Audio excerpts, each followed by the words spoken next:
লাহন trading academy YouTube channel আপোনালোকক স্বাগতম জনাইছোঁ। আজি মাৰ্কেটে কি কৰিলে চাওক, 16 জানুৱাৰী 2024 তাৰিখে মাৰ্কেটত চাওক আজি হৈ গ'ল ফিন নিফটিৰ এক্সপাইৰী দিনা মাৰ্কেটে চাওক অকণমান আপোনালোকক কি কৰিলে।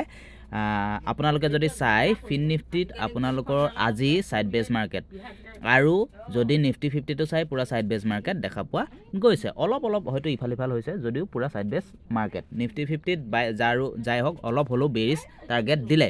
এতিয়া প্ৰথমতে আমি কথাটো কৈছোঁ চাওক, নিফটি 50ত এতিয়া কি হ'ব চাওক। নিফটি 50ত মাৰ্কেটে কি কৰিছে, এইটো কি হ'ল, এইটো গোটেইখিনি 22,100 এইটো হৈ আছে। বাৰু যাই হওক, এইটো মই ডিলিট কৰি দিওঁ, অকণমান ৰ'ব। ইয়াত গৈ লোড চাৰ্ট ইয়াত গৈ ডিলিট কৰি ল'লোঁ, ঠিক আছে নতুনকৈ। এতিয়া মই ট্ৰেইনাৰ এইবিলাক নবনাওঁ বাৰু, হৰিজেণ্টেল লাইনবিলাক নিদিওঁ। বাৰু যাই হওক এতিয়া কি কৰোঁ। এতিয়া মেইন কথাটো হৈ গ'ল, এইটো ৰিফ্ৰেছ এবাৰ কৰি লৈছোঁ। ৰিফ্ৰেছ কৰাৰ পিছত ৰিফ্ৰেছ এবাৰ কৰি ল'লোঁ। এতিয়া চাওক, নিফটি 50ত মই 15 মিনিট চাৰ্টত লগাই ল'লোঁ। 15 মিনিটত যদি আপোনালোকে চাই আজি মাৰ্কেটে ছাইড বেজ দেখা পাইছে। লাহে লাহে আপছাইডলৈ গ'ল, আকৌ ডাউন ছাইডলৈ আহিলে, মাৰ্কেটে আকৌ ট্ৰেপ কৰি থৈ দিলে। বাৰু যাই হওক, এতিয়া কালিলৈ যদি ট্ৰেড কৰিব বিচাৰে কেনেকৈ ট্ৰেড কৰিব পাৰিব, যিহেতু আজি মাৰ্কেটে চাওক গেপ ডাউন অপেনিং হৈ মাৰ্কেটে অল টাইম হাই লগাই দিলে।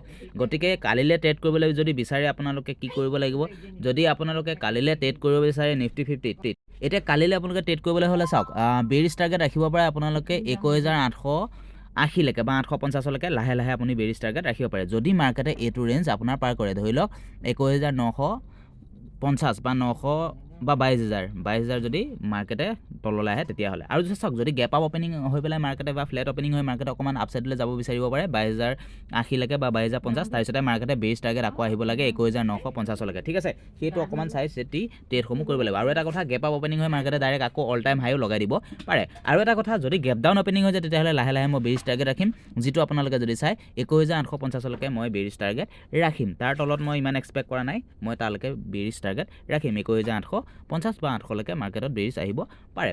এতিয়া নিফটি 50ত আপোনালোকে চাওক অল টাইম হাই হ'বলৈ হ'লে আপোনাৰ ক'ত যাব লাগিব, 22,120ৰ ওপৰত আপোনাৰ টাৰ্গেট ৰাখিব লাগিব। যিহেতু আজি অল টাইম হাই লগাইছে 22,120, তাতকৈ ওপৰত কালিলৈ যোৱাটো মই ভিউ ইমান দেখা পোৱা নাই। বাৰু যাই হওক, এতিয়া ফিন নিফটিত আপোনালোকে কি হ'ল চাওক, ফিন নিফটি আজি এক্সপাইৰী মাৰ্কেটত চাওক লাহে লাহে আপছাইডলৈ গ'ল ফাৰ্ষ্টবেলা আৰু আগবেলা, তাৰপিছত মাৰ্কেটে পিছবেলালৈ পূৰা ছাইড বেজ থাকি গ'ল, মাৰ্কেটে পূৰা মুভমেণ্ট আপোনাৰ নিদিলেই, ঠিক আছে। এতিয়া কালিলৈ আপোনালোকে যদি ট্ৰেড কৰিব বিচাৰে কেনেকৈ ট্ৰেড কৰিব পাৰিব চাওক, মাৰ্কেটত আপুনি ট্ৰেড কৰিবলৈ হ'লে এইটো ৰেঞ্জটো আপোনালোকে অকণমান মেইনটেইন কৰিব লাগিব। এতিয়া ৰেঞ্জৰ ভিতৰত যিহেতু মাৰ্কেট আছে, ৰেঞ্জৰ ব্ৰেকআউট দিব বুলি চেষ্টা কৰা নাই, মাৰ্কেটে ইয়াত ছাইড বেজ বনাবলৈহে চেষ্টা কৰিছে। গতিকে কালিলৈ আপোনালোকে ট্ৰেড কৰিবলৈ বিচাৰিলে 21,450ৰ পৰা 21,400ৰ ভিতৰত বা 350ৰ ভিতৰত মাৰ্কেটে সেইটো ৰেঞ্জতে ছাইড বেজ এৰিয়া হয়। গতিকে সেই ৰেঞ্জটো অকণমান চাব লাগিব। ফিন নিফটিৰ ক্ষেত্ৰত মই কৈছোঁ আপুনি বুলিছ মমেণ্টাম তেতিয়াহে ৰাখিব পাৰে 21,518ৰ ওপৰত গ'লে আপুনি বুলিছ টাৰ্গেট ৰাখিব পাৰে, যিটো 21,550লৈকে, তাৰপিছত 21,600লৈকে মাৰ্কেট যোৱাৰ মই ভিউ দেখা পাইছোঁ। এতিয়া মাৰ্কেটত কালিলৈ আপোনাৰ যিটো ছাপৰ্ট এৰিয়া আছে 21,400টো, এই 21,400ত যদি লাহে লাহে তাৰ বেৰিছ টাৰ্গেট আহে তেতিয়াহ'লে আপোনালোকে 21,300 বা 350লৈকে আপুনি বেৰিছ টাৰ্গেট ৰাখিব পাৰে। তাৰ পৰা আকৌ ইউ টাৰ্ণ হৈ মাৰ্কেট ৰিভাৰ্চল দিয়াৰ মই ভিউ দেখা পাইছোঁ। কালিলৈ ফিন নিফটিৰ ক্ষেত্ৰত অকণমান ছাইড বেজ মাৰ্কেট থাকিব লাগে আগবেলা সময়ত, পিছবেলালৈ হয়তো অকণমান মমেণ্টাম আমি দেখিবলৈ পাব পাৰোঁ বেৰিছ টাৰ্গেট, ঠিক আছে। যিহেতু ছাইড বেজ ৰেঞ্জ এইটো 300ৰ পৰা 400ৰ ভিতৰত এইটো এটা ছাইড বেজ ৰেঞ্জ বুলিয়ে ক'ব পৰা যায়। গতিকে অকণমান ট্ৰেড কৰোঁতে সাৱধানে ট্ৰেডসমূহ কৰিব লাগিব। আমি দুইটা ছাইডে মমেণ্টাম ৰাখিব লাগিব এইটোৰ যিটো ৰেঞ্জ আছে আপোনালোকে যদি দেখা পায় 300ৰ পৰা মই কৈছোঁ যে প্ৰায় 500ৰ পৰা 21,500ৰ পৰা 21,300ৰ ভিতৰত এইটো এটা বহুত ছাইড বেজ ৰেঞ্জ হয়, ঠিক আছে। গতিকে সেই ৰেঞ্জটো অকণমান চাই চিতি ট্ৰেড কৰিব লাগিব, ঠিক আছে। আৰু এটা কথা, আপোনালোকে যদি ট্ৰেড কৰিব বিচাৰে বেংক নিফটিৰ ক্ষেত্ৰত, বেংক নিফটিত অকণমান চাব লাগিব ৰেঞ্জকেইটা। কাৰণ চাওক বেংক নিফটিত কি হ'ল আপোনাৰ,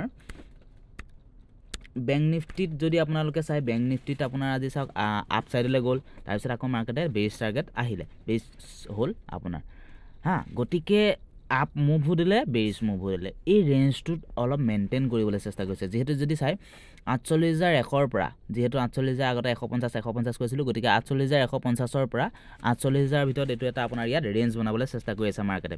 এতিয়া মাৰ্কেটে কালিলৈ কি হ'ব, মাৰ্কেটে অকণমান কালিলৈ আপছাইডলৈ যাব চেষ্টা কৰিব পাৰে আকৌ 150লৈকে, যিহেতু 111ত আজি ক্ল'জ দিছে নিফটি বেংক বা বেংক নিফটি, আৰু 50লৈকে মাৰ্কেট গৈ তাৰ পৰা যদি আপসাইডলৈ যাব চেষ্টা কৰে তেতিয়াহ'লে 48,300 তাৰপিছত মাৰ্কেট তাৰ পৰা আপসাইডলৈ ভাল কেণ্ডেল যদি বনায় 350ৰ ভিতৰত 300ৰ পৰা 350 তেতিয়া মই বুলিছ মোমেণ্টাম ৰাখিম যিটো ফাৰ্ষ্ট টাৰ্গেট ৰাখিব পাৰে 48,600 ডাইৰেক্ট মই কৈছোঁ 600 তাৰপিছত 48,800লৈকে আপুনি ৰাখিব পাৰে বুলিছ মুভ এতিয়া যদি সেইটো নকৰে মাৰ্কেটে তেতিয়া কি কৰিব যদি সেইটো নকৰে মাৰ্কেটত আপোনালোকে চাব বেংক নিফটিৰ ক্ষেত্ৰত বেৰিছ টাৰ্গেট ৰাখিবলৈ হ'লে আপোনালোকে 48,000 তলত যদি আহে তেতিয়া 48,900লৈকে বেৰিছ টাৰ্গেট ৰাখিব পাৰে মোৰ ভিউ মতে মই আপোনালোকক কৈছোঁ আৰু এটা কথা বেংক নিফটিত কি কৰিব পাৰে বেংক নিফটিত এটা সাইডবেজ ৰেঞ্জো আছেতো গতিকে সেই ৰেঞ্জটো অকমান মেইনটেইন কৰিব লাগে 48,000ৰ পৰা 48,150 বা 200লৈকে এটা সাইডবেজ ৰেঞ্জ বুলিও আপুনি ভাবিব পাৰে গতিকে সেই ৰেঞ্জটো আপসাইডলৈ গ'লেহে আপসাইডলৈ 350ৰ ওপৰত গ'লে আপুনি বুলিছ টাৰ্গেট ৰাখিব পাৰে বা